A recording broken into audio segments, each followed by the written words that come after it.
Padre Celestial, te damos muchas gracias por la oportunidad que nos das de reunirnos, porque dice tu palabra que cuando estamos nosotros reunidos, ahí envías tu bendición y vida eterna. Por eso, Señor, te abrimos nuestro corazón, nuestros oídos para escucharte y saber y crecer y confrontar en nuestra vida lo que necesita para crecer y ser más como tú. En el nombre de Jesús. Amén. Amén. ¿Cómo están? Fíjense que estamos en una serie que se llama El Contentamiento y nuestro pastor Juan empezó hablando de el llegar a ser plenos, satisfechos. De hecho, la palabra en la Real Academia significa, y últimamente le agregaron alegría, pero es satisfacción. Entonces, cuando llegamos a vivir satisfechos, plenos, en todo momento, y es cuando empieza a surgir grandes cosas en nuestra vida. Y la semana pasada el pastor Coop de Canadá empezó a hablarnos de 4 aspectos que necesitamos y en los 2 casos se usó el libro de Filipenses. Entonces lo que voy a hacer yo hoy es desglosar el libro de Filipenses. Si traes tu Biblia, ábrelo al libro de Filipenses y vamos a hablar. Este libro es un libro de contentamiento. Hay gente que dice que no se usa mucho esa palabra en español. Bueno, la verdad es que sí, porque aquí está el libro del contentamiento. Es así, en los comentarios vas a encontrar. Y es curioso porque está escrito en un momento donde el apóstol Pablo está encarcelado.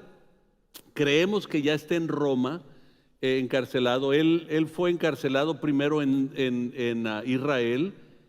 Lo juzgaron falsamente levantaron falsos de él, lo encarcelan y pasa un par de años ahí encarcelado. Y de Cesarea Marítima lo llevan a Roma.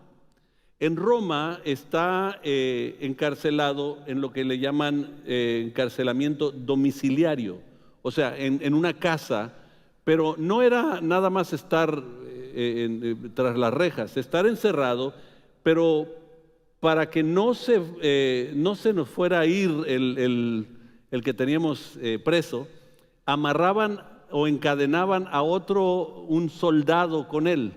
Entonces había turnos de 6 horas, los romanos era la costumbre de ellos en el encarcelamiento domiciliario, era turnos de 6 horas. Entonces había un soldado romano de 6 horas y a las 6 horas le cambiaban a otro y luego a las 6 horas otro y nunca se repetían, siempre eran distintos. Esto es muy, muy importante. Déjenme hablarles de por qué se llama el libro de Filipenses. Filipenses es el nombre que se le da a la gente de Filipos. Es como decir, en México viven los mexicanos, ¿no? Entonces, Filipos era la ciudad. Era una ciudad romana, era una colonia romana muy nacionalista. Importante mencionar eso porque ellos lo que menos querían es gente que declarara otro rey. Y el cristianismo declaraba a Jesucristo como rey. Entonces ellos no querían a nadie que declarara como rey. Entonces perseguían a la gente y los obligaban a dejar de hacer eso, los golpeaban, no les permitían trabajar, entonces había pobreza entre muchos. Entonces era muy difícil ser cristiano en Filipos. Y vivían muchos, como era una ciudad muy nacionalista, se prestaba mucho para los soldados retirados. Entonces los soldados romanos retirados se iban a Filipos, era muy, muy común esta ciudad. Fue nombrada Filipos por el rey Filipo o Felipe, dice algunos comentarios, Filipo de Macedonia, que era el padre de Alejandro Magno. Entonces ya se pueden imaginar el panorama. Había una influencia helenista, griega. Y Pablo, la primera vez que llegó a Filipos, fue en su segundo viaje misionero. En el primero viaja con Bernabé, con Juan Marcos, que de pronto hay una separación entre ellos y todo eso. Y en el segundo viaje, y aquí les tengo un mapa más o menos para que veamos. En el segundo viaje está en Antioquía, el apóstol Pablo de Jerusalén va a Antioquía, está en Antioquía, y de Antioquía se va, si notan, es más o menos moradita la línea, se va a Tarso, a Derbe, Iconio, a Antioquía. El primero es de Siria, el otro es de Pisidia, y de ahí su idea, y ustedes lo pueden leer en Hechos capítulo 16, su idea es agarrar hacia el norte, hacia Bitinia, Galacia, Ponto, y irse por ahí. Pero dice la Biblia en Hechos capítulo 16 que cuando él quiso irse hacia el norte y hacia Asia, valga la redundancia, hacia Asia, qué suave sonó eso, ¿no? Cuando quiso hacer eso, dice que el Espíritu Santo le impidió que él viajara. Muy interesante, porque hay muchas ocasiones donde en nuestras vidas nosotros estamos haciendo viajes que el Espíritu Santo nunca nos llamó a hacer. Y como estamos sirviendo al Señor, pensamos que todo está bien, pero Él estaba enamorado de hacer las cosas de parte de Dios. Entonces quiso escuchar a Dios y le impidió 3 veces. Le impidió en irse hacia el norte, hacia Galacia, hacia Ponto. Y dice que en un sueño de pronto vio a un hombre que empieza a gritarle: Pablo, vente a Macedonia. Y el siguiente día que despierta dice: ¿sabes que el Espíritu Santo me llama a Macedonia? Entonces se va a Macedonia. Macedonia es aquella parte donde sería acá en Asia Menor, estamos hablando de Turquía, y ahora se va a Europa, y de los primeros lugares, Neápolis y Filipos, la primera ciudad que encuentra se llama Filipos. Y es interesante porque no había mucho cristiano, casi no había nadie, no era como que ibas a llegar a ver a qué iglesia voy ahora, ¿no? En esta ocasión.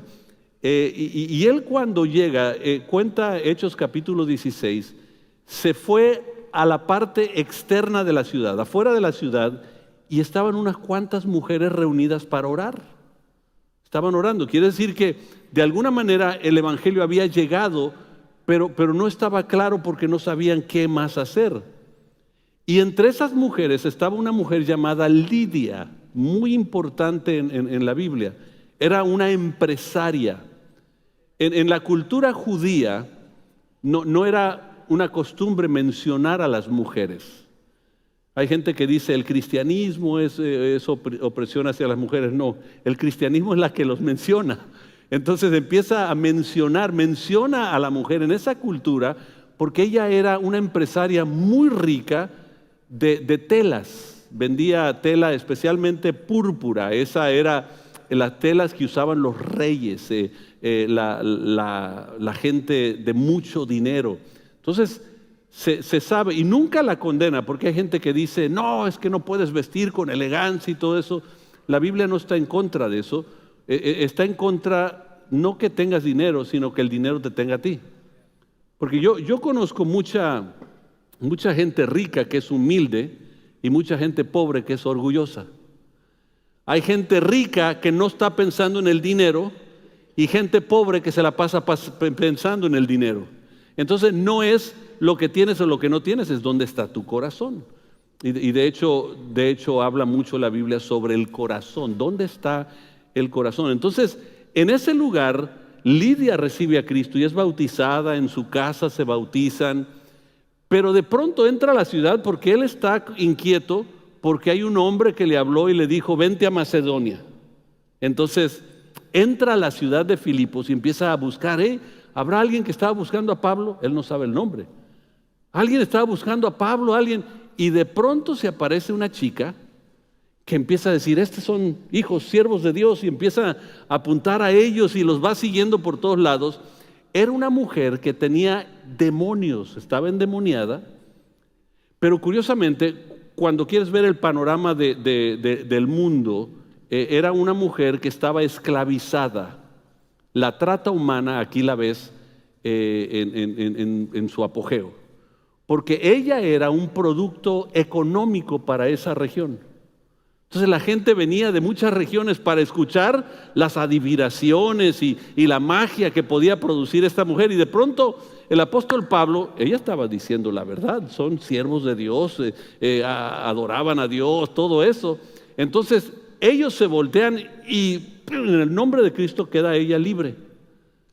Pero ¿saben qué? Se les fue la economía a esa ciudad. Y de pronto se enojaron con Pablo, le dieron una paliza a Pablo y a Silas y lo meten al calabozo y los amarran con el cepo. Entonces están amarrados y la Biblia dice que a medianoche, oye, imagínate, este libro, el libro del contentamiento, está escrito en un tiempo donde está en la cárcel, sabiendo que a lo mejor su vida va a acabar. Entonces, están, y dice, a medianoche comenzaron a cantar himnos al Señor. Ahora, no sé tú, pero a mí no me dan muchas ganas de cantar cuando estoy en algún aprieto. Pero ellos se pusieron a cantar, imagínate, a lo mejor el ojo lo tenían así, la oreja ya toda sangrada y todo eso.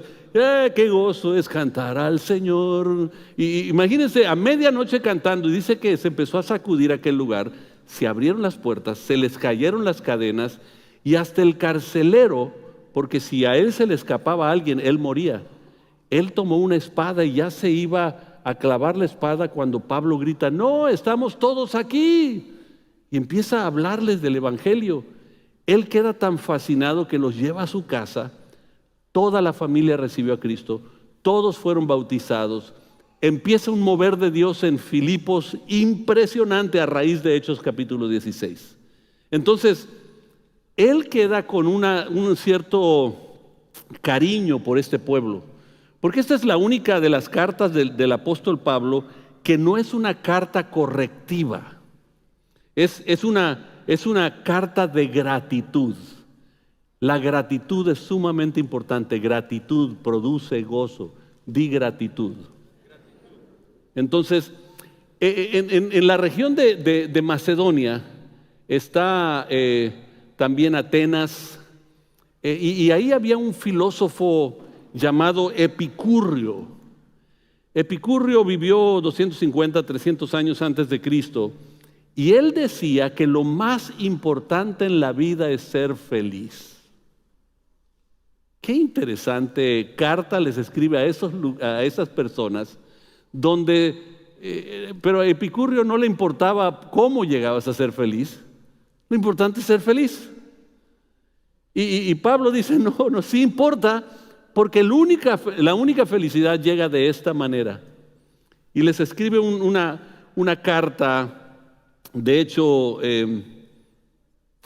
y hablando del contentamiento, si quieres, me imagino que estás tomando nota. Anota el pasaje Hebreos capítulo 13, versículo 5. Porque dice, estén satisfechos con lo que tienen. Otras versiones dicen, estén alegres con lo que tienen. Hay gente que no tiene mucho. Aquí de los que no tienen mucho, ¿pueden levantar la mano?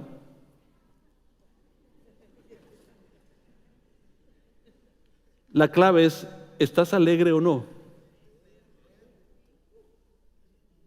Porque ese pasaje en Hebreos dice, estén satisfechos con lo que tienen, porque así dice el Señor, no te dejaré ni te desampararé.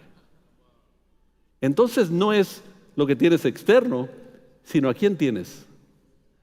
Entonces, les escribe una carta que viene en 4 partes. La primera parte, capítulo 1, si quieres en tu Biblia anotarlo arriba del capítulo, anota este subtítulo: La maravilla del cristiano. ¿Cuál es la maravilla del cristiano? Noten cómo empieza. Saludos de Pablo, Timoteo, esclavo de Cristo Jesús. Y digo eso porque la palabra esclavo, doulos en el griego, es importante porque tiene que ver con ese doulos, es uno que tomó y decidió por su cuenta rendirse a una persona. Tú podías pagar una deuda como esclavo, sometiéndote como esclavo a una persona y pagabas tu deuda. Pero había esclavos que terminaban de pagar su deuda y decidían por su cuenta quedarse como esclavos para servirle a ese señor. Entonces lo que hacían es tomaban el lóbulo de la oreja, le perforaban y le ponían un arete, y eso decía: este esclavo por su corazón, su cuenta, decidió quedarse como esclavo. Y eso era profundo. Y cuando Pablo habla de la esclavitud, él está diciendo: yo por mi cuenta decidí someterme siempre al Señor, porque cuando tú eres esclavo de Cristo, eres libre de todo lo demás. El día que decides no someterte a la palabra de Dios, a Jesucristo, tendrás que ser esclavo de algo más. Y mucha gente es esclavo de muchas cosas, de sus deudas, de sus hábitos, de sus pecados, simple y sencillamente porque no han querido someter, no han querido decir: Señor, yo por mi cuenta decido someterme a ti. Y de hecho dice, y le escribo aquí en el versículo 2, al final del 1 dice: le escribo a los líderes de la iglesia y a los diáconos. Me gusta la palabra diácono porque es una palabra griega que es compuesta de dos palabras: diáconos. Día significa a través de, conos significa la tierra, a través de la tierra. Porque el diácono en el tiempo de los helenistas, de Alejandro Magno, de los griegos, lo que hacían es que cuando tenían un gran banquete, no ponían la comida en la mesa, se sentaban la gente en la mesa y ponían la comida aparte. Y los siervos tenían que caminar descalzos en todo el polvo que había de la tierra, tomar y venir a servirle a los demás. El diácono hoy en día en las iglesias es un líder y tiene una posición, y tú dices: pero en el tiempo de la Biblia era el que estaba dispuesto a quitarse los zapatos y ensuciarse los pies para venir y servir a los demás. Por eso Jesús dijo: yo no he venido a ser servido, sino a servir y dar mi vida en rescate por mucho. Recuerden lo primero que hace el Señor antes de ir a la cruz del Calvario: tomó a sus discípulos y le lavó los pies. Porque estos están dispuestos a caminar, no importa lo que cueste el diácono, y le escribe. Y fíjense la maravilla del cristiano. Versículo 3, si me estás siguiendo en tu Biblia: cada vez que pienso en ustedes, le doy gracias a mi Dios. Cada vez que pienso en ustedes, ¿qué? Qué difícil es dar gracias cuando especialmente alguien te cae mal, ¿verdad? Le doy gracias al Señor porque el cuate que está sentado al lado mío huele mal. Pero te doy gracias que tengo la oportunidad de sentarme a su lado. ¿Pero cómo? Fíjense, cada vez que pienso en ustedes, él pensaba mucho en los filipenses por todo la historia que les conté de Hechos 16. Él pensaba mucho en ellos, entonces tenía un cierto cariño por Filipenses. Yo creo que esta era la carta favorita del apóstol Pablo, porque es la única donde no hace ninguna corrección. Sí da unos consejos, pero no da corrección. Es una carta de contentamiento. Siempre que oro, pido por ustedes con alegría, porque han colaborado conmigo en dar a conocer la buena noticia acerca de Cristo Jesús. Recuerden que están pasando momentos bien difíciles, bien duros en aquel lugar. Versículo 9 dice: le pido a Dios que el amor de ustedes desborde cada vez más y que sigan creciendo en el conocimiento y entendimiento. ¿Que sigan creciendo en qué? Quiero que entiendan lo que realmente importa a fin de que lleven una vida pura e intachable hasta el día que Cristo vuelva. Él está diciendo: bueno, necesitan ustedes entender qué es lo que vale. Por eso él empieza con gratitud. Lo que vale en la vida de cristiano es ser agradecido por las cosas que tiene, sea poco, sea mucho, poder vivir agradecido. Y de hecho en el primer mensaje el pastor nos estaba diciendo la importancia de eso, y dice el versículo 11, que estén siempre llenos del fruto de la salvación. Y hay muchos van a decir: ya ve, que se vea como cristiano. Y aquí lo dice, es decir, el carácter justo que Jesucristo produce en su vida. Porque esto traerá mucha gloria y alabanza. El carácter de Cristo. ¿Cuál es el carácter de Cristo? La Biblia lo dice: el fruto del Espíritu es amor, gozo, paz, paciencia, benignidad, bondad, fe, mansedumbre, templanza, y contra tales cosas no hay ley. Ese es el fruto del Espíritu. No es los frutos del Espíritu. No tomes la lista de esos y dices, bueno, yo tengo este y este, pero bueno, este me falta poquito, ahí voy con este. No, es el fruto. El amor produce gozo. El gozo produce paz. La paz produce paciencia. La paciencia produce benignidad. O sea, uno produce todo lo demás y termina con el dominio propio. Pero si no tienes con el primero amor, no vas a tener nada de lo demás. Y no vas a llegar al dominio propio en las áreas de tu vida que necesitas. Versículo 12 del capítulo 1. Además, mis amados hermanos, quiero que sepan que todo lo que me ha sucedido en este lugar ha servido para difundir la buena noticia. Pues por supuesto, tiene amarrado a 6 horas a uno. Imagínense, el apóstol Pablo dice, ok, Pablo, a comer, y ahí viene tu nuevo soldado que te va a cuidar por 6 horas. Órale. Y sabes de Cristo, déjame contarte de Cristo. Y todo el tiempo que estuvo ahí, nunca tuvo una repetición de soldado, y lo tuvo por 6 horas. Y de pronto les escribe, dice, todo lo que me ha sucedido en este lugar ha servido para difundir la buena noticia. Pues imagínense cuántos guardias. Yo me imagino que el rumor se corrió entre los guardias, pero esto es de mi cosecha, no vayan a decir que es dato teológico que dio Fermín, ¿no? Me imagino que ya estaban diciendo, ok, ¿quién le toca ahora cuidar a Pablo este día? Te toca a ti, Juan. No, a mí no, yo tengo que ir, la esposa me mandó a que compre leche y que no sé cuánto, ¿no? Me imagino que le sacaban la vuelta porque Pablo estaba anhelante de que viniera el siguiente soldado, porque no se le escapaba uno. Para aquellos que no les gustan las redes sociales, yo estoy seguro que Pablo estuviera evangelizando en las redes sociales. No crea que en TikTok iba a estar el apóstol Pablo.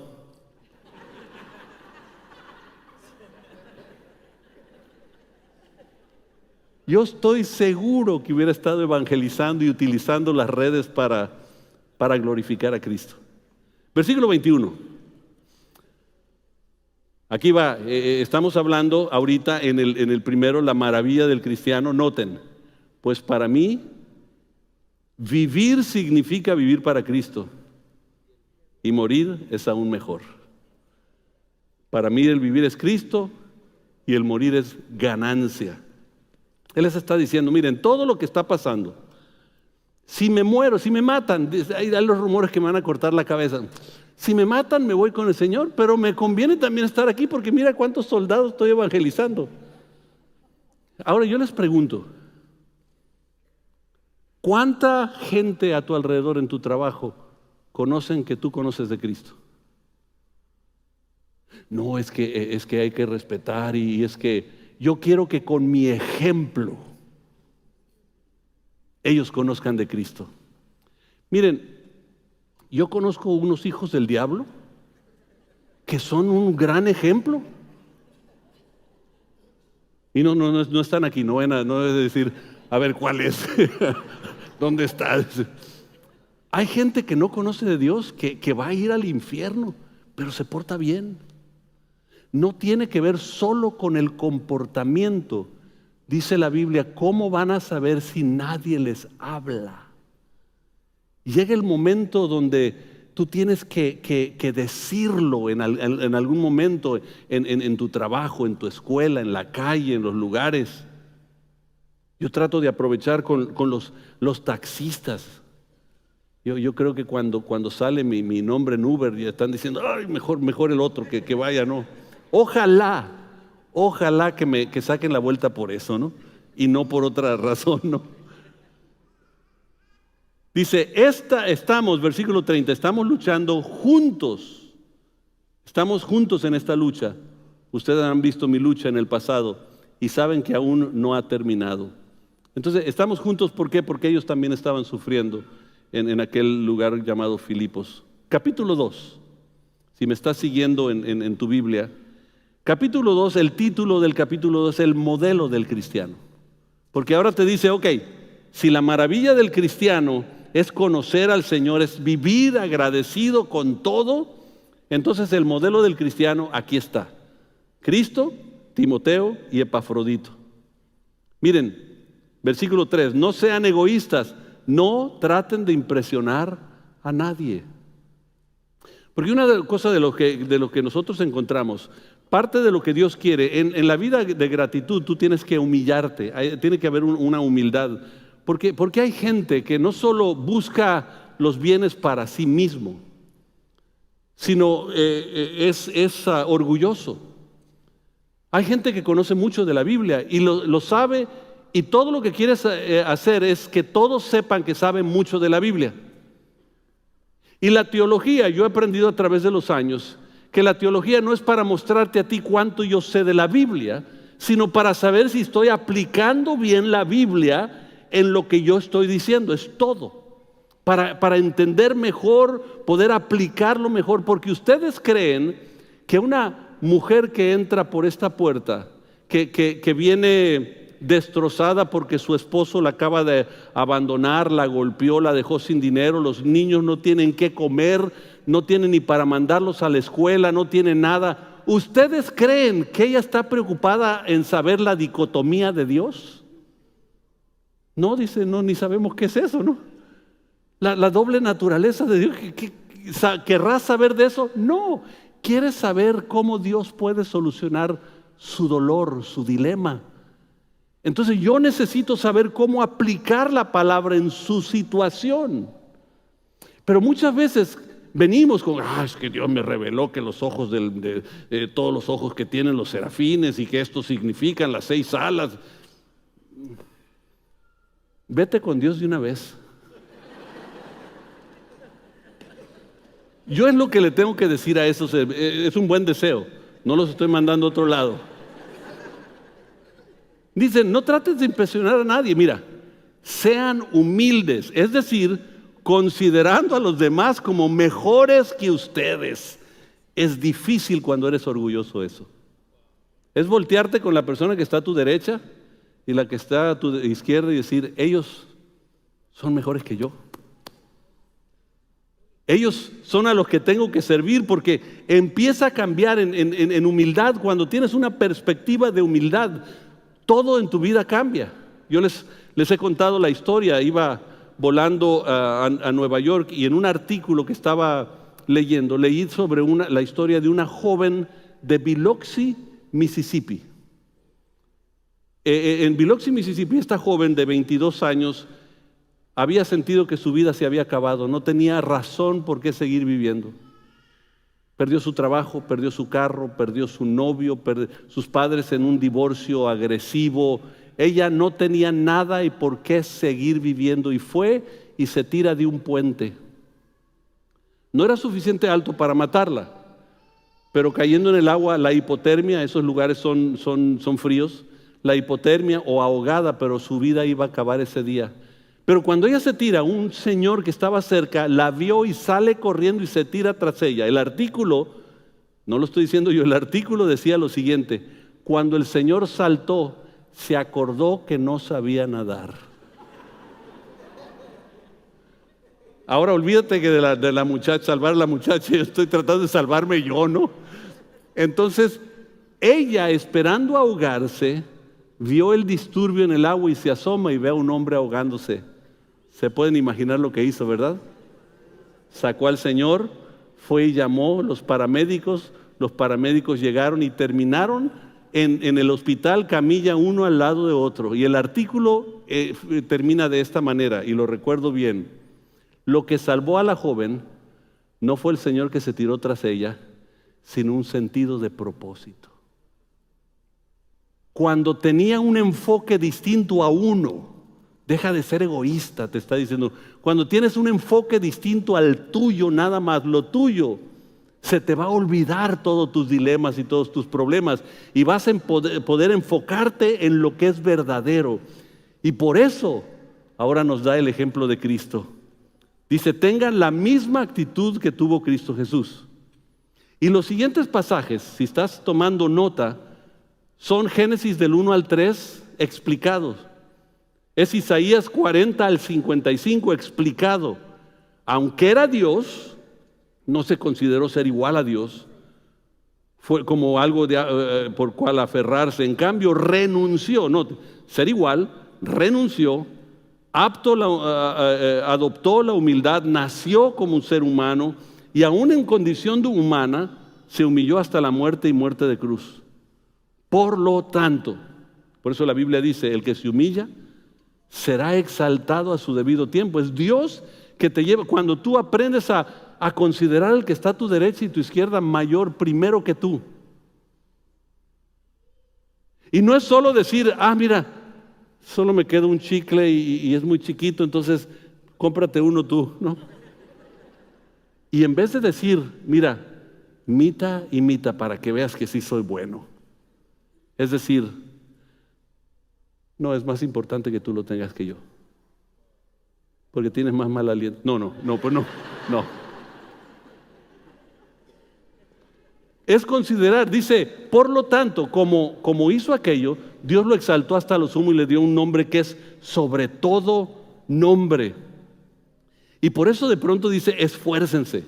Versículo 12, esfuércense. Hagan todo. Entonces hay que luchar. ¿Cómo?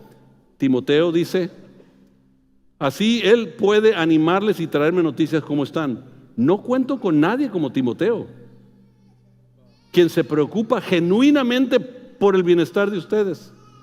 Timoteo, en vez de estar preocupándose por si va a tener que comer, estaba preocupado si tenían todo lo que necesitaban allá en Filipos, porque ellos también están pasando la difícil. Y luego Epafrodito fue el que le llevó la ofrenda. Fíjense, ellos estaban viviendo en pobreza extrema porque los romanos no los dejaban crecer. Y todavía juntan una ofrenda para mandarle al apóstol Pablo en la cárcel. Y Epafrodito ahí va con la ofrenda y se la entrega. Dice, mientras tanto pensé que deberíamos enviarle de vuelta a Epafrodito. Él es un verdadero hermano, colaborador y compañero de lucha.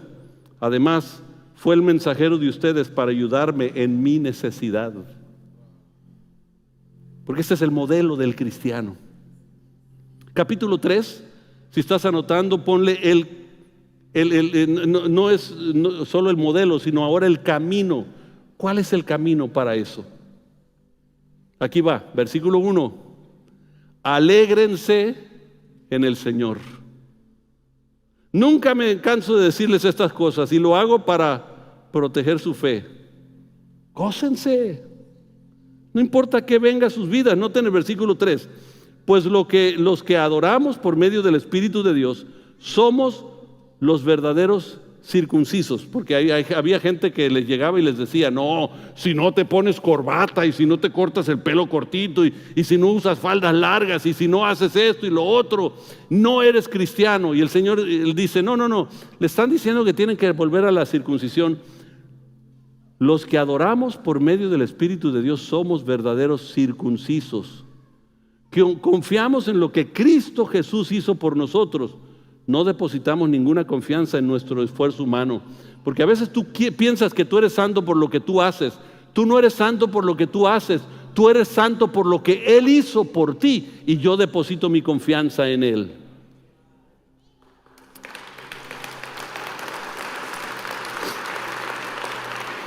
Espérense, se pone peor antes de mejorar.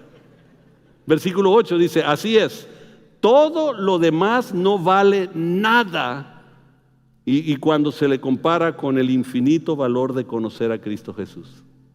Este es el camino. ¿Cuál es el camino para llegar al contentamiento? Es conocer a Cristo Jesús, mi Señor. Por amor a Él he desechado todo lo demás y considero basura a fin de ganar a Cristo, porque llego a ser justo mediante la fe en Cristo Jesús. Entonces él decía, lo más importante para mí es llegar a conocer a Cristo, es llegar a saber quién es Él. Y a veces nosotros conocemos la religión, pero no conocemos a Cristo. La religión nos ha enseñado mucho, y no estoy diciendo que todo lo que la religión hace es mala, no es malo, están tratando de hacerlo, pero Cristo ya lo hizo conoce mejor aquel que ya lo hizo. Y dice en el versículo 10, 3:10, dice, quiero conocer a Cristo y experimentar el gran poder que lo levantó de los muertos. Y después en el versículo 17, amados, tomen mi vida como modelo y aprendan de lo que sigan nuestro ejemplo. Quiero ir terminando en el capítulo 4 porque tengo que correr al aeropuerto de San Diego. Ahora es el distintivo, termina con el distintivo. Capítulo 4 es el distintivo del cristiano. ¿Cuál es el distintivo del cristiano? Versículo 4. Estén siempre gozosos y vuelvo a repetir, gócense. Déjenme decirlo en término nueva versión internacional. Estén siempre alegres en el Señor, lo repito, alégrense, no se preocupen por nada. La semana pasada ahora vimos esta parte, no se preocupen por nada. En cambio, oren díganle a Dios lo que necesitan y denle gracias por todo lo que Él ha hecho. No te dicen por lo que les ha dado, por lo que ha hecho tantas cosas. Y yo he notado, por lo menos por mi vida, que muchas veces no somos agradecidos con el Señor. Porque solo queremos pedirle las cosas que quisiéramos y no darle las gracias por las cosas que sí nos ha dado a Él, a nosotros. Entonces, esta es la clave de la paz. Cambien su manera de pensar. Piensen en esto, en todo lo justo, todo lo puro, todo lo bello, todo lo admirable. Yo les voy a animar esta semana que hagan un ayuno, pero no un ayuno de comida. Y ya vi inmediatamente aquí a Marco que dijo, uy, gracias a Dios. No un ayuno de comida, pero un ayuno de pensamiento. Pensar lo justo, lo recto, pensar lo positivo. Cuando llegues a casa y veas el tiradero, no digas, ¿qué pasa? ¿Por qué no hacen nada? Sino dile, Señor, gracias porque me has dado cosas en la vida para poder tirar.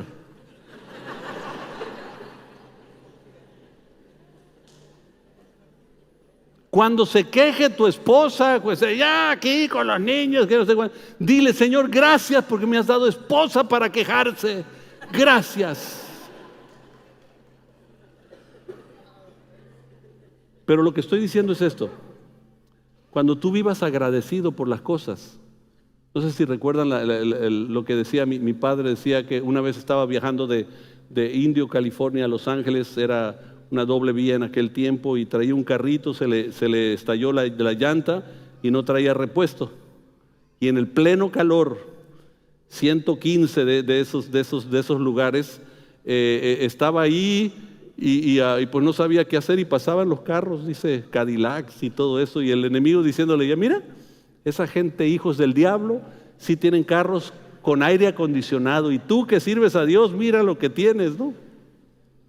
Y llegó el momento donde mi padre tuvo que determinar en su mente, decir, enemigo, Satanás, yo te reprendo, porque por lo menos tengo un carro para que se me estalle la llanta.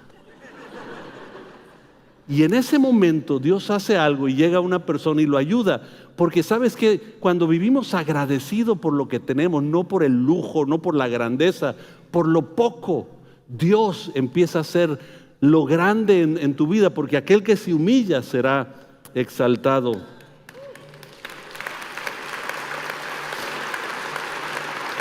Pues, noten esto, todo lo puedo en Cristo que me... Ahora, les voy a decir eso, ¿está diciendo que puedes levantar 10,000 kilos? No. ¿Está diciendo que aunque estés en la cárcel, aunque tengas mucho o poco, aunque te esté yendo bien o mal, todo lo puedo en Cristo que me fortalece? Y termina diciendo así, versículo 19, y este mismo Dios, quien me cuida, suplirá todo lo que necesiten de las gloriosas riquezas que nos ha dado por medio de Cristo Jesús. Otra versión dice así, mi Dios pues suplirá todo lo que les falte conforme a sus riquezas en gloria. ¿Quieres vivir gozoso? El modelo está ahí. El camino está ahí. La manera de hacerlo está ahí. Gózate. Y vuelvo a repetir, gózate. Señor Jesús, te doy gracias por tu palabra, que se haga realidad en mi vida y en mi corazón, en el nombre de Jesucristo. Amén. Amén. Familia, ¿quién fue bendecido esta mañana? Qué importante es poner atención en lo que Dios tiene para nosotros. Dios es un Dios infinito. Y ahora, este último versículo que todos hemos escuchado, todo lo puedo en Cristo que me fortalece. Antes de eso dice, he aprendido a vivir con mucho, con poco, he aprendido a estar contento. No hay forma de aprender a vivir una vida plena y contenta si tú no estás en Cristo. Por lo tanto, yo quiero invitarte, si tú no has conocido a Cristo, no has permitido que Él verdaderamente llene y haga plena tu vida y tu corazón, quiero invitarte a conocerlo. Simplemente reconocer, dice la palabra, cuando tú confiesas con tu boca que Jesús es el Señor y que Dios lo levantó de los muertos, entonces tú eres salvo. Tú entras en esa relación, en ese compromiso con Dios. Y quiero invitarte a reconocer a Dios en una oración breve. Si quieres hacerlo ahí en tu corazón, repite esto y di: Dios, gracias. Gracias por amarme tanto. Hoy reconozco que soy pecador, que he pecado, pero reconozco que tu Hijo Jesús vino a entregar su vida por mí. Perdóname, llena mi corazón, transforma mi vida. Quiero caminar contigo. En el nombre de Jesús. Amén. Si tú hiciste esa oración por primera vez y has reconocido a Dios en tu corazón, quiero decirte que pasas a ser parte de la familia de Dios. Ya no nada más eres una creación de Dios, ahora eres un hijo de Dios. Y eso dice la Biblia, que hay una fiesta en el cielo cuando alguien ha reconocido a Jesús. Yo quisiera nada más saber si hay alguna persona que hizo esa oración por primera vez esta mañana. ¿Alguien hizo esa oración? Dios te bendiga. Bienvenida, bienvenida. ¿Hay alguien más que hizo esa oración? Allá hay una persona, Dios te bendiga también. ¿Alguien más hizo esa oración? Aquí. Dios te bendiga, bienvenida, bienvenida. ¿Alguien más? Bienvenido, Dios te bendiga. Gracias, Dios. Allá arriba hay una persona también. ¿Alguien más? Levanta tu mano. Queremos saludarte ahí. Dios te bendiga. Bienvenidos, bienvenidos. Esta es una fiesta. Si tú escuchas aplausos acá, yo a veces lo digo, no, este no es Sábado Gigante, yo no soy Don Francisco. Dice la Biblia que hay una fiesta en el cielo. Por lo tanto, si te parece alegre esto, en la fiesta ahorita en el cielo los ángeles tienen una fiesta por tu corazón, por tu vida. Así que alégrate y estamos contentos junto contigo por esta decisión. Si hiciste esa decisión en internet, escribe acepto. Solamente escribe acepto, queremos comunicarnos contigo. Y familia, tú que levantaste tu mano y a lo mejor hiciste la oración, no levantaste tu mano, queremos tomar un tiempo contigo en la terraza de este lado. No te vayas, unos minutos nada más. Queremos que sepas que esta es tu casa y queremos caminar juntos conociendo a Dios. Así que estamos contentos. Ese es un día de salvación y estamos contentos como iglesia. Nos alegramos. Ponte de pie ahí donde estás. Ya estamos casi por irnos. Y creo que hay muchas razones por las cuales dar gracias. ¿Cuántos van a tomar este ayuno esta semana? Podría ser más tiempo, ¿no? Pero comienza con una semana. Levántate todos los días es más, si puedes, apunta en un lugar por qué cosas estás agradecido. ¿Cuáles son las cosas que Dios te ha dado, que Dios te ha permitido cada día? Y sea agradecido con Dios. Dice la palabra que tú entras a la presencia de Dios con acción de gracias. Por lo tanto, estar y habitar en la presencia de Dios es vivir agradecidos. Levanta tus manos ahí donde estás. Señor, gracias por este tiempo. Gracias por tu bondad, tu misericordia, lo que nos has permitido hacer hasta hoy. Conocer tu corazón en una mayor profundidad hoy. Señor, has abierto nuestro entendimiento y podemos estar seguros y confiados de que contigo somos fuertes. Señor, todo lo podemos en ti porque tú eres quien nos da las fuerzas. Esta semana necesitamos caminar contigo para que todo lo que hagamos, todo lo que digamos, aún lo que pensemos, sea para tu honra y tu gloria, Señor. Y mucha gente, así como hemos sido salvos, esta semana mucha gente puede alcanzar esa salvación. En el nombre de Jesús. Amén. Amén. Familia, Dios te bendiga. Que tengas excelente semana. Invita a alguien la siguiente semana. Que tengas excelente día.